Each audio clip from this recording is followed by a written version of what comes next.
नेपाल, पश्चिमी नेपाल में ये भूकंप आया है और उत्तराखंड जो है वो नेपाल से सटा हुआ है और उसकी वजह से जो एपिसेंटर के नज़दीक होने की वजह से उत्तराखंड में तीव्र भूकंप महसूस किए गए हैं। और इस पर अधिक बातचीत करने के लिए हमारे साथ इस समय डॉक्टर अजय पॉल भी मौजूद हैं, जो कि सीनियर साइंटिस्ट हैं और सीस्मोलॉजी में उनको 35 साल का एक्सपीरियंस है। 18 साल देहरादून के और देश के जाने माने institute, Wadia institute of Himalayan geology में साइंटिस्ट रहे हैं। उनसे बातचीत करते हैं। गौरव, डॉक्टर पॉल, आप क्या बताएंगे क्यों ऐसे बार बार अर्थक्वेक आ रहे हैं? और एक बार आपने भविष्यवाणी भी की थी कि हिमालय क्षेत्र में एक बड़ा अर्थक्वेक आने वाला है।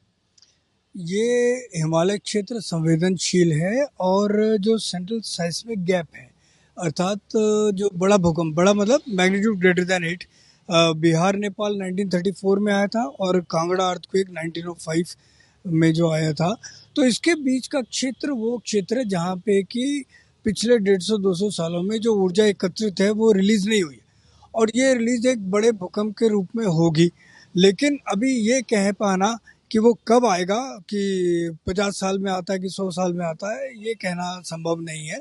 अगर हम देखें इस क्षेत्र में भूकंप के बारे में तो 2015 में भूकंप आया था नेपाल के पूर्व क्षेत्र में, जो कि एक बड़ा भूकंप था 7.8 का, और उसके कुछ ही देर बाद 7.3 मैग्नीट्यूड का भूकंप आया था।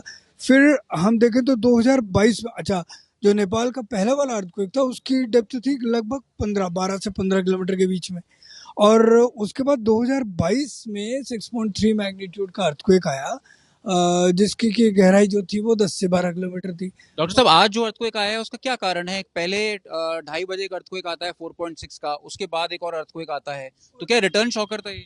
और आज जो ये अर्थक्वेक आया है ये लो क्रिस्टल अर्थक्वेक है, जिसको कि हम ये कह सकते हैं कि ये डेप्थ जो है इसकी बहुत कम है, 5 से 7 किलोमीटर है, और इसका जो मैग्नीट्यूड है लगभग 5.5 और 6 के बीच में, लगभग 5.7 के आसपास है। तो ये हम देखते हैं कि ये जो भूकंप आ रहे हैं 5 मैग्नीट्यूड, 6 मैग्नीट्यूड की, तो ये थोड़ी एनर्जी जो बहुत मात्रा में एकत्रित है, ये थोड़ी एनर्जी ये रिलीज कर रहे हैं। और इनका एक सिग्निफिकेंस ये भी है कि यदि ये अर्थक्वेक आते हैं तो हम ये तो नहीं कह सकते कि बड़ा भूकंप नहीं आएगा, लेकिन उसके आने की संभावना को थोड़ा डिले कर देते हैं। ये एक थ्योरी, एक ये भी है। अब हम ये देखेंगे कि जैसे हिंदू कुश की पहाड़ी में अर्थक्वेक आते हैं तो वो डीप फोकस अर्थक्वेक आते हैं, उसका भी इम्पैक्ट जो नॉर्दर्न इंडिया में आता है। लेकिन ये शैलो फोकस अर्थक्वेक है, मिड क्रिस्टल से आया है। तो ये जो है एक लोकल रीजन में, देखिए आज मैंने स्वयं भी इसको जो है, इसके जो हैंगिंग्स का जो झूलना जो था वो लगभग 25 सेकंड मैंने खुद महसूस किया। मैं 9th स्टोरी पे था उस टाइम पर। और ये बात यदि हम कहें कि जो हिंदू कुश में जो 150 किलोमीटर का अर्थक्वेक जो आता है, तो वो लास्ट टाइम जो ये अर्थक्वेक आया तो 45 सेकंड्स का जो उसका हैंगिंग्स का जो झूलना है वो खुद महसूस किया। तो कहने का मतलब क्या है कि हमको इस तरह के आने वाले भूकंप के प्रति सजग रहना है। क्या कोई बड़ा भूकंप, आप क्या अभी भी उस चीज को मेंटेन करते हैं कि बड़ा भूकंप आने वाला है? ये नहीं कह सकते कब आने वाला है, लेकिन हम जिस तरह से तीव्रता, मैग्नीट्यूड बढ़ रहा है, या फिर जो नंबर ऑफ अर्थक्वेक्स हैं वो बढ़ रहे हैं, समय समय पे अर्थक्वेक आने लग गए हैं। पहले काफी सालों में एक अर्थक्वेक आता था, या फिर कुछ आपकी स्टडी क्या कहती है? देखिए, जो ऊर्जा एकत्रित है वो ये बताती है कि इस क्षेत्र में बड़ा भूकंप जो है वो कभी भी आ सकता है। और ये मान के आप चलिए कि पूरे हिमालय क्षेत्र ही संवेदनशील है, जहाँ पे 7 और 8 के मैग्नीट्यूड की संभावना हमेशा बनी रहती है। लेकिन ये जो दो सेंट्रल साइस्मिक गैप में आता है, तो यहाँ बड़ा भूकंप, लेकिन अभी भविष्यवाणी बिल्कुल भी नहीं की जा सकती कि किस स्थान पर, कितनी गहराई पे, किस समय ये भूकंप आएगा। लेकिन संभावना हमेशा बनी रहती है, और उसके लिए हमको एक ही उपाय है कि हमारी संरचना वो अर्थक्वेक रेजिस्टेंट हो, और दूसरी बात ये कि हम उसके लिए तैयार रहें, हम मॉक ड्रिल्स करें, जो अभ्यास होता है कि भूकंप आने की स्थिति में हमको किस तरह से बिहेव करना है, ये अति आवश्यक है आज के समय के लिए।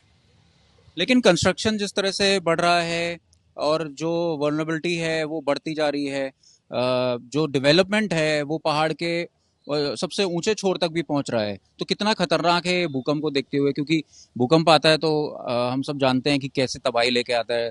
तुर्की में हमने देखा, और बाकी क्षेत्रों में हमने देखा, हाइती में देखा था कैसे हुआ था। तो इसको लेकर क्या कहते हैं? देखिए, विकास के लिए ये संरचना बहुत जरूरी है, लेकिन संरचना यदि हम अर्थक्वेक रेजिस्टेंट बनाए तो ये मैं बिल्कुल कह सकता हूँ कि वो भूकंप अवरोधी यदि संरचना होगी तो भूकंप उसको वो संरचना भूकंप को झेल लेगी, वो सह लेगी।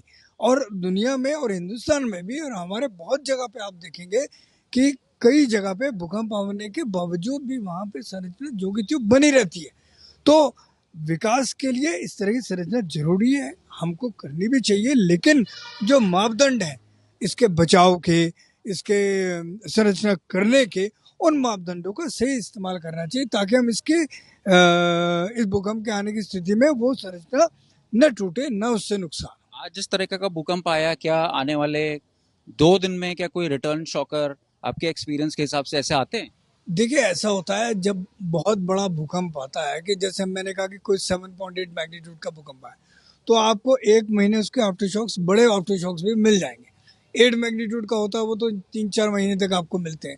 जैसे भुज में आया था अर्थक्वेक तो उसके 1.5-2 महीने तक 4 छोटे छोटे अर्थक्वेक आते रहे। मतलब ये धीरे धीरे क्या है ना कि जो पृथ्वी की सतह के नीचे जो चट्टान टूटी तो फिर वो आसपास की जगह अपने आप को रीएडजस्ट करती है, तो वो रीएडजस्ट करने में थोड़ी बहुत शेकिंग होती है। तो लेकिन क्योंकि ये 5.7 मैग्नीट्यूड का अर्थक्वेक है तो यदि इसका कोई आफ्टर शॉक आता भी है तो वो इतना बड़े मैग्नीट्यूड का नहीं होगा, वो ज़्यादा से ज़्यादा 2 या 3 मैग्नीट्यूड का अर्थक्वेक हो सकता है। जिस तरह से ग्लोबल वार्मिंग को लेकर टेम्परेचर बढ़ रहा है, पृथ्वी की स्थिति, भौगोलिक स्थिति बदल रही है, आपको क्या लगता है आने वाले फ्यूचर में क्या अर्थक्वेक्स और भयानक होंगे?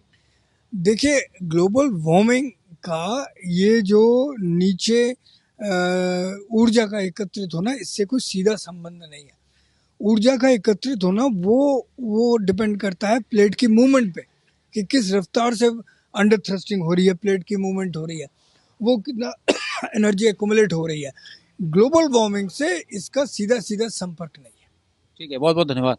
तो डॉक्टर अजय पॉल ने हमें बताया कि किस तरह से अर्थक्वेक्स की जो एक साइकिल है, या फिर जो अर्थक्वेक का एक नेचर है, वो किस तरह का होता है। उन्होंने पूरा एक्सप्लेन किया हमें, और आज के अर्थक्वेक को देखते हुए उन्होंने बताया कि इस तरह के अर्थक्वेक्स फ्यूचर में भी प्रेडिक्ट किए गए हैं, और हिमालय में कोई बड़ा अर्थक्वेक भी आ सकता है, लेकिन उसको कहा नहीं जा सकता कि कब तक आएगा। तो फिलहाल जो हिमालयन क्षेत्र है पूरा, वो एक सेंसिटिव जोन है, और इसको लेकर पहले भी डॉक्टर अजय पॉल ने भविष्यवाणी की थी, अभी भी आज वो मेंटेन कर रहे हैं। लेकिन उनका कहना है कि ये कब आएगा ये नहीं कह सकते, लेकिन एक बड़ा भूकंप अभी हम उसका इंतजार कर रहे हैं, वो आ सकता है।